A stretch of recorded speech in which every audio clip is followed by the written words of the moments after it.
So I am going to introduce our first guest this evening, and I just want to welcome everyone. I know we have many more people that are RSVP'd. A couple of people are going to join us late. They're stuck in other meetings, which is always fun. When we get close to the holiday season, everybody's like, really, I know we are just scrambling to get as much done as we can before people start to fall off on vacation. But I want to introduce our first featured speaker tonight is Nancy Koziol. I met Nancy at a chamber event in Bennington a couple months ago, and I was so impressed with her business model and her inventive, creative spirit that I thought, oh my God, we have to collaborate somehow. So Nancy is an internationally certified wine expert. She is also an author and a wine writer. Nancy created Couch and Cork to share her love of wine in a fun, safe way. She combines her love of teaching wine and she combines her love of teaching, passion for wine, and experience, having traveled to wine regions, bringing the best part of wine right to your couch, which is perfect for COVID. When she's not studying, traveling, or writing, Nancy can be found playing with her rescue dogs on the rail or at a show in the woods. So Nancy is a Long Islander by birth. She's a Brooklynite by temperament. I like that. And a Vermonter by choice. So welcome, Nancy. Thanks. All right. So yeah, speaking of couch and cork being fun, show you all my favorite party trick to start this off. I love It's it. very easy to do. If you ever have a bottle of bubbly, just grab like a bread knife, Uh-huh. get the bottle really, really cold, and there's a seam on the bottle. So, Okay. can you see the bottle? Favorite. All right. So, Yes. Woo! Let this party begin. That's not so cool. So cuts it really clean. It pops out any shards, but there aren't any. It's a nice way to start a party. It's actually really easy. Just don't do it toward the window. So I wanted to share tonight my favorite holiday pairings. And I think that the French region of the Loire Valley is one of the best kind of go-to regions for holiday wines. And the reason for that is the Loire is kind of cold, it's near the Atlantic. And so the wines have a little bit more acidity and they're kind of like springing out of the bottle, literally. So they're also super affordable. You can get a good bottle for like anywhere from maybe $15 to $25, and they pair beautifully with food. So I just brought a few of my favorites tonight. All of these wines are available at Bennington Beverage Outlet on Northside Drive. So if you have any interest in them, just go. And Dennis knows that these are being featured tonight, so he can find exactly the ones that you want. Karen will also be sending out, and in the chat, there's a link to a PDF that has these pairings. So you don't have to take notes or anything, you can just drink. So if you celebrate Hanukkah or you really like things like potato pancakes, sparkling wine is the way to go. But champagne is very expensive. So I usually opt for a bottle like this. It's on the wall, like directly kind of straight when you walk into BBO. And it is a Crémant de Limoux. So Crémant is just champagne that's not made in Champagne. So you know how people are always like, oh, it's not really champagne because it wasn't made in Champagne. Yes, that's true. But it's made the same way with the same grapes, but the climate is a little bit warmer. So it's not as harsh as Champagne. It pairs really beautifully with latkes. So if you love like fried yummy goodness, doing like potato pancakes, a little bit of goat cheese, and a yellow apple with these is like a really nice kind of opener to a party, a nice little snack. Can you, Nancy, hold that bottle up to the screen so we can see it? Let's see. Okay. Oh, sorry. It's a little blurry. That's all right. Yeah, it's hard to say. It's kind of dark. Maybe you can post in the chat the names of the wines that Yes, I will do that. So that also goes really well with things like brisket and a savory kugel. I wouldn't do it with a sweet kugel, but it goes really nicely with a savory kugel, like a noodle kugel. And you'll get aromas of things like apple and quince, pear, even notes of like chamomile. So it's a very lovely wine. And I recommend it, even though you have to get it really cold to savor it, drink it a little bit warmer than you think you should. because that will open up the flavors more, and it's a lot more enjoyable to drink it just a tad warmer than you think. Interesting. Yeah, people are always surprised. And drink all of your sparkling wine out of a regular wine glass. The champagne flutes kind of stifle the wine, and they keep it like, you know, it's like it doesn't open as much. The key with wine is you really want it to be open. Mm. What do you think, Nancy, of I like to put like ice. I like to make like spritzers and stuff. Does that like damage the, like, you know how they say with like espresso, you're not supposed to reheat it or put it on ice or whatever, but is it the same with wines? Is there certain wines you shouldn't put on ice? Or I mean, I wouldn't with something like really good that you're only going to get one chance in your life to drink. But as far as your everyday wine, I think people should drink what they like, however they like it. Yeah. And ice really isn't a problem because it's not going to dilute the wine enough where it matters. If it's a very delicate wine, use filtered water just so that you don't get too many minerals, kind of making the flavor weird. But I put ice in my wine all the time. Great. No one will give you a ticket. Well, some people will give you a ticket, but I won't. If you have any questions, I want to just encourage anyone to share it in the chat or just speak up, chime in, raise your hand, whatever you prefer. But I wanted to ask, so first I have two questions. First is what grapes, and maybe you said this and I missed it, but what grapes grow in the Loire Valley? I think I've been there. So it's mostly Chenin Blanc in the white wines. And also Sauvignon Blanc in like Sancerre. And then Cabernet Franc and Pinot Noir in the reds and rosés. Nice. So, and cool climate. So similar to like New York wines, if you ever drink New York wine. The Finger Lakes region? Yes, Finger Lakes. So I actually have a little cheese board. I have some dried tart cherries and a Vermont goat cheese and some gluten-free crackers. And I'm just curious, I eat a lot of sheep's milk cheeses, hard and soft. What would you pair with that? Is it best for a red or a white, or it just depends? A white wine, definitely, or a very light-bodied red wine. And the trick to knowing if a red wine is light-bodied is it will come in this burgundy-shaped bottle, and that's a signal that it is a lighter white wine or red wine that doesn't have a ton of tannins. And that's better with a sheep's or goat cheese. Oh, that's good to know. Bubbly also goes with cheese. Bubbly goes with everything. Yeah. But I really like things like crisper white wines with cheese. So Pinot Grigio, a dry Riesling. But also the next wine, the Vouvray, which is an area in Touraine, which is in the Loire Valley. So this has it's Chenin Blanc, and the yeast are killed before they finish fermenting the wine.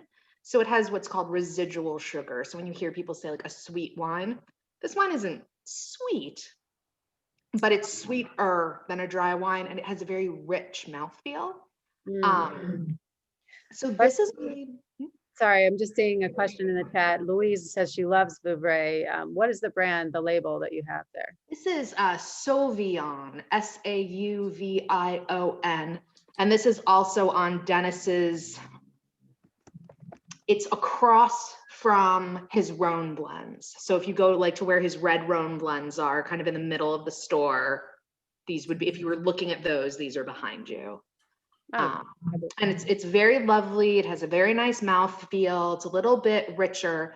This is actually the ideal pairing for kind of a classic Christmas dinner. So if you're having turkey or ham or roast, this is what you want because it can stand up to it, but it also has a beautiful interplay with those kind of herbal flavors like sage and rosemary. It goes really nicely with pork tenderloin, and especially if you use a fruit sauce on it, just don't go too sweet, but like something a little bit sour or a little bit tart will pair very beautifully with. Somebody can, please mute yourself. And then this Vouvray is also very good with vegetarian things. So I make, and there's a link to it in the PDF that's in the chat. I make a butternut squash lasagna. And this goes really beautifully with that. It's very rich. It's got like bechamel sauce and basil, and a lot of butternut squash and a lot of cheese. And this is a really nice wine with that because it has enough acidity that it's not going to get flabby. Or just with plain old roasted root vegetables. It's very good. Lovely. So then next is if you don't like white wine and you want something that is a little more, Christmas dinner friendly, a heavy red wine won't work because of the bitterness. So this is a Beaujolais Nouveau, which is like the official wine of Thanksgiving. 2020 is out right now. This was probably bottled like 6 weeks ago. So it's a very young, fresh, low tannin red wine. Dennis has these also, and they also go well with that kind of traditional, like, lots of sides, mashed potatoes, stuffing, green bean casserole, all that fun stuff. Fabulous. These are super drinkable. They're like very, very light. What is the varietal on that again? The varietal is Gamay. So Gamay is the red wine used in Beaujolais, which is the region of France. It's near like Lyon. And so they make this, they bottle it, and then they have this race to Paris where they drink it 6 weeks later. So it's kind of fun. Okay. Yeah.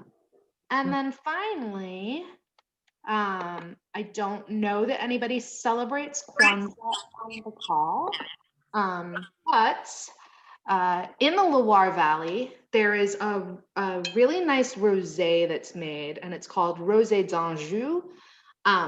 And it is very, it's dark. I don't know if you can tell because I live in a cave. So it's a little dark in here, but it's a very dark rosé. It isn't that typical like Provençal, very pink, almost can't taste it rosé. This is like a chewy, really nice rosé. And it's great with things like peanut stew or with like Creole catfish, jerk chicken. So you're like spicier fare. You wouldn't necessarily think of pairing it with a rosé, but this one actually pairs very beautifully with it. And plus this is just a really nice drinkable wine. I know some people like rosé, and I always recommend like go a little darker, see if you like it a little bit darker. So it almost gives you something to like chew on a little bit.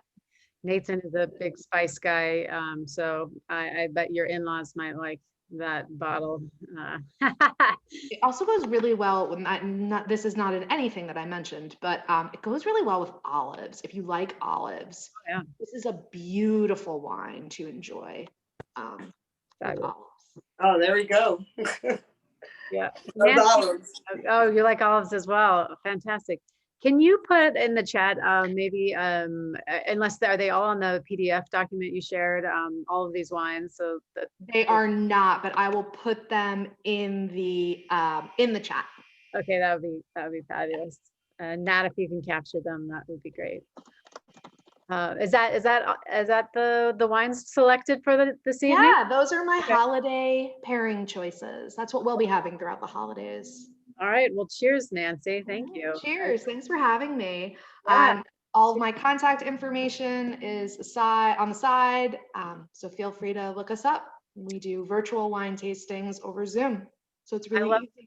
I love that. So yeah, actually, Nancy, how would someone, suggest this idea to their company for, alternative Christmas party this year, maybe a New Year's party? I don't know. How do they, and how long do these events typically run that you do with companies? Our most popular is called 10 Things Everybody Should Know About Wine. It's super casual. Everyone just like pours a glass of whatever they have. That lasts about 50 minutes unless the group is really chatty. And usually once people start drinking, when we get to like 6 or 7, they get really chatty.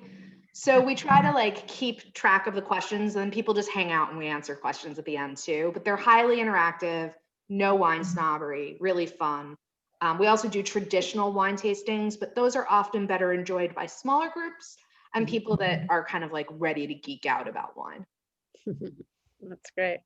Well, we're about to geek out on some tech trends and things that we're seeing in the marketplace. So if you have any questions for Nancy or about, if you have some holiday favorites you'd like to know her recommendations of what to pair with, then feel free to reach out to Nancy directly, or you can post in the chat. But we're going to stay on schedule here. And so now I'm going to have Nathan quickly introduce Alex, our SHOPTalk technology guru.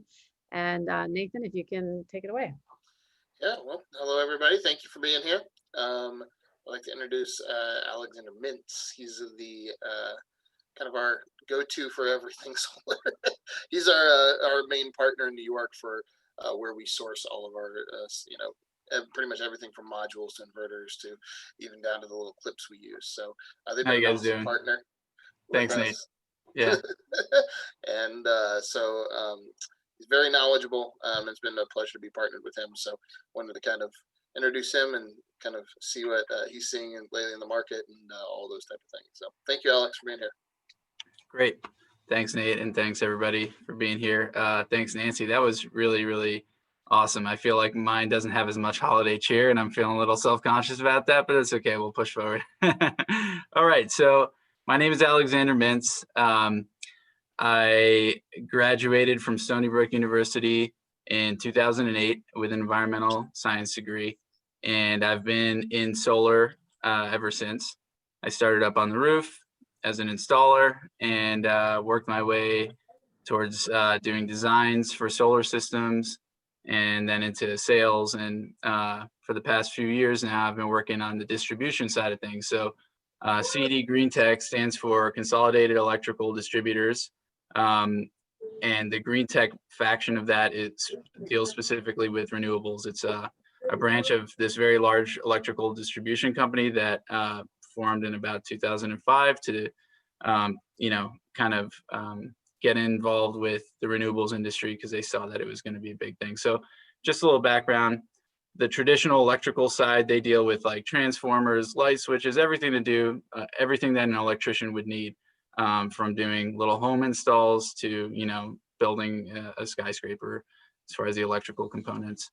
The green tech section, we started with solar and that's been going really strong. So it's a very healthy branch of this very large old network of electrical distributors.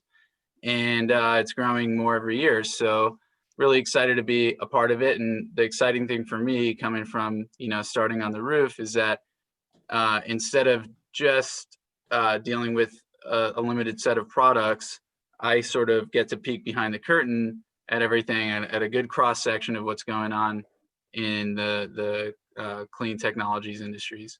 So predominantly it's been solar, but as of the last, I would say 2 to 3 years, energy storage has become a very healthy mix of our business. And that's a reflection of what people are demanding out there in the marketplace. I think a key word that, we're all starting to hear a little more and more is resiliency. So that's kind of, in my opinion, and looking forward into the next 10 years, you're going to hear less of this like, oh, they're a solar company, and you'll hear more about resiliency. That includes backing up your house, whether or not you have enough sunshine to put solar panels on your house, whether or not, whether or not you want to put a generator in or something, you might go with batteries instead. So there's this whole energy storage piece that's really starting to backfill areas that used to be dominated by fossil fuels. So I'm going to go through a quick series of slides. See if I can get a screen share going here. It says host disabled. That's okay. Yeah, no, we can. Now we'll make you host for a minute. There might be Okay. somebody trying to join. So if you can just pay attention to the Okay. waiting room, but Alrighty. yeah, you can share. Great. So, I'm not sure about the audience tonight, what everybody's knowledge, other than the folks at Power Guru that I speak to regularly, what everybody's knowledge is of the renewables sector. But there's a lot going on in it. Even when it comes to a solar installation, which by comparison to batteries and energy storage is a much more simplified installation process. There are still so many things involved. So Consolidated Electrical Distributors, we have warehouses full of solar panels and inverters and all the things even a DIYer would need to do a solar installation. But it's overwhelming if you're just a handy guy and try to do solar. It seems like very straightforward. Yeah, I'll just put these panels on the roof and clip them together and wire them to, my electrical panel. But I mean, I have some things here that I'll just pick up. We get manufacturers give us little samples and stuff. So everything from the way that the rails go on your roof and the way that the modules clip to the rails. There's so much innovation and so much nuance between different companies that produce these different products that it's pretty common for me in my position to spend a lot of time talking with a handy homeowner and get them as comfortable as possible with doing an installation, but then have to basically spend an entire month when things go wrong dealing with them, because there really is quite a bit to know. But on the buyer side, if you've ever had a solar company at your house or something, you might notice that some of the typical things they talk about are like our panels are black on black, or we use micro inverters. These, by the way, are demo panels. Panels are much bigger than this. But what we're looking at right here is an N-phase micro inverter. And it's a demo to basically illustrate that there are a lot of different ways to do this thing. You can have a micro inverter like that on every panel, or you can have a large string inverter for your whole solar panel array. There are all sorts of fancy disconnects that you need to be part of your electrical to satisfy electrical code to be able to shut the system off in case there's an emergency. Here's a sample of a million different types of, these are just basically clips, the different types of clips you can use to clip up the wires to the solar panels. I mean, every little detail makes a difference when you're on the roof. And that's really what I love about being in this role, is just seeing how over the years we're getting a very nuanced approach to solving the difficulties of an installation process. So Alex, tons of products out there. Yeah, sorry. that little tackle box of clips reminded me of fly fishing. It's kind of like fly fishing. You've got a different tie for. It is, yeah. And this is a metal screen mesh for critters. So, critters can be an issue for solar. So some people will put this screen, which is very rigid, around the bottom of their array, and they'll link it with this type of clip or that type of clip. And I mean, when I tell you that this whole top row, there's probably 30 different types of clips for wire, and they all do different things. Because when you're on a roof, it's steep and can be kind of dangerous, and it's stressful, and you just want to do a good job, get the wires exactly where they need to be, and move on to the next one. You don't want to mess around with crazy zip ties and drop stuff off the roof. I mean, there's a lot to it. So I say that because we do sell everything, and we can sell to a homeowner, but a quality company like Power Guru is going to save a homeowner a tremendous headache if they just get it done by a professional contractor. That's my personal opinion, but there are a lot of handy people out there, and sometimes I'll join up with a homeowner on a weekend and help them do a project because they just want to do it because they think it's so fun. And I appreciate that, but it never ends up working out that well. So do I have some screen share capability here? Yes. Okay. So let me just go, where is, okay. You guys see that? Yes. All right. So again, CED Green Tech. I'm based in Albany, New York over here. This is my contact information. I put it in the chat. So, oops, let me go back one. Who's your electric daddy? So this is a fun slide that shows the potential of different energy sources and their total potential reserves that they have on the planet or that are available to human beings. And you can see here that, like, even though petroleum has dominated our energy usage mix for so long, petroleum, natural gas, you know, all the things that we know about that are kind of the fossil fuel carbon emitting sources, they're really small compared to solar, which has just a massive resource factor.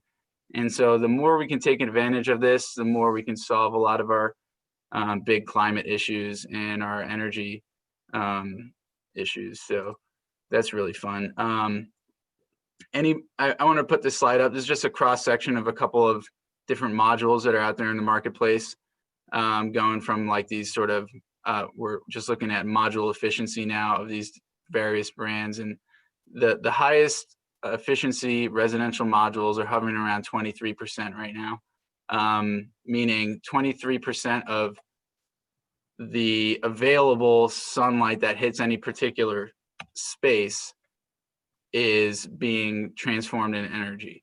So we've got a ways to go, right? We've got 4/5 to go. I mean, we'll never get to 100%. It's physically impossible to capture all the energy in a spot. You lose energy due to things like reflection and heat, and a myriad of other things. But when I started installing, the top premier panel in like 2008 was around 13% efficiency. So we've gone quite a bit in 12 years. And that is the difference of when I was installing a 245 watt panel to now panels on the roof being 370, 380, 400 even. And this is actually a really good thing to look at, these two panels right here, because this is a 415 and this is a 370. But if you look at the module efficiency, the 415 is actually less efficient than this 370. And that brings up a really interesting point, which is that, you know, the strength of the solar panel, the wattage of the panel doesn't necessarily mean you're getting the best technology, because your module efficiency is really the numbers that kind of dictate that. That means watts per square foot. It's watts per area that really make the difference. So one of the things we're finding in the trends these days is that the different manufacturers are going through a host of different processes to try and squeeze out every little last watt. I won't go through all these into detail because we don't have a lot of time here. But suffice it to say, by doing all this over the years, this is a graph from 1975 looking at the price per watt back in 1975 of solar, and how over the years it's gone way down. And then on the right, on this green graph, we have the global solar panel installations. This is to 2015. But you can just see as that price got lower and people's sort of light bulbs went off in their heads, they're just, you know, like, this is actually worth it now. And boom, this is now a significant part of our future, our energy future. I won't go into all this stuff. We don't have enough time for mono versus multi-cell or P versus N type. But one of the things that I was referring back to that I do want to talk about is that the actual cell sizes of the cells on a solar panel aren't produced by a ton of different manufacturers. There's actually only two main manufacturers for solar cells. Now, solar panels are a bunch, but the cells inside of those solar panels are pretty much dominated by two companies worldwide. And those companies are moving to a larger cell size. So what that means is that you're going to have the main panels out there. They're going to be a lot higher wattage, but they're also going to be a lot larger. That does leave a lot of room for improvement, because if you make an improvement over the silicon of this large cell, it multiplies out over the whole space of this. We're eliminating the spaces between the cells, so be like a gapless. They used to be a lot more expensive, but the prices have been coming down. So anyway, bunch of different technologies here. Half cut, you'll see cells cut in half. That's very common. And you'll see how as you go through the years, like in 2018, people started doing the half cuts and they started getting bigger because Alex, we're what out does of that time. mean, half cut? What does the half cut mean? Okay, so here. Oh, got it. Okay. So they're actually slicing the cells in half. And it's a little bit of a complicated process, but what it eventually leads to is less electrical resistance in the panel.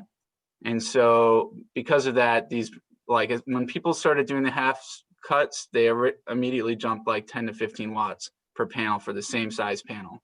So that was a major improvement that we've seen, and basically everybody's transferring to this half cut. And then gapless up here is growing this green. And I'll say, so a gapless is that the gaps between the solar panels, and I'll just kind of show you a good example of that. If I can switch my screen yet again. Oops. Then we'll have to wrap up. If any has any questions, please put in the chat now. Or sure. Yeah, I'm sorry. I just get going and I kind of nerd out. But if anybody has any quick questions, I'd love to answer. And my contact information is up there. So if you want to talk about batteries or solar panels or anything like that, you know, it'd be my pleasure to assist you in your journey and figuring out renewable technology. Thank you, Alex. I actually had a question earlier. When you think about, 2021 as we're heading into it, I mean, obviously we're going to see these tax credit changes from 26% to 22% for the ITC tax credit. Just curious what you see as like the biggest change that will affect residential customers versus commercial customers in 2021. What do you think that'll be regarding solar? Yeah, so our tax credits are stepping down right now every year. They were 30% last year, 30% federal tax credit. They stepped down to 26%. They're going down to 22% next year. Then they're going away unless on the residential side, unless we, our government steps in and tries to prolong it, which they've done before. So I'm not going to rule it out. On the commercial side, it basically drops down to 10% and it stays at 10 indefinitely. So what this means is that if you're ever considering solar, definitely get it done next year. And if you can't do it next year for whatever reason, do it the year after, because the economics of going solar are right now, they're very dependent on this tax credit. But also there's a large consensus that seems to think that the states will pick up where the federal government leaves off when it comes to tax credits. So, it's being in solar, they call it the solar coaster, and it's so true. The way that I've always experienced it is that it feels like you're on a canoe and there's a waterfall and you're going towards it. And, that waterfall is going to kill the industry. And it's just been happening over and over, like every 2 years since 2008, since I've been in it. And I think there's enough motivation from the base, from the people to transition to a clean technology now. And also that in the confluence with more people, more manufacturers getting in the space and driving prices down, that there are some bumps and bruises along the way, but I think this technology is really here to stay, and not just here to stay, but kind of to transition us into a new future. So, I always say the best time to go solar was 30 years ago or 10 years ago or 5 years ago, but the second best time is now, That's a good thing to end on. We're a couple minutes over. Just want to be considerate of everybody's evenings tonight. And sorry to cut you off there. Yeah, no, please.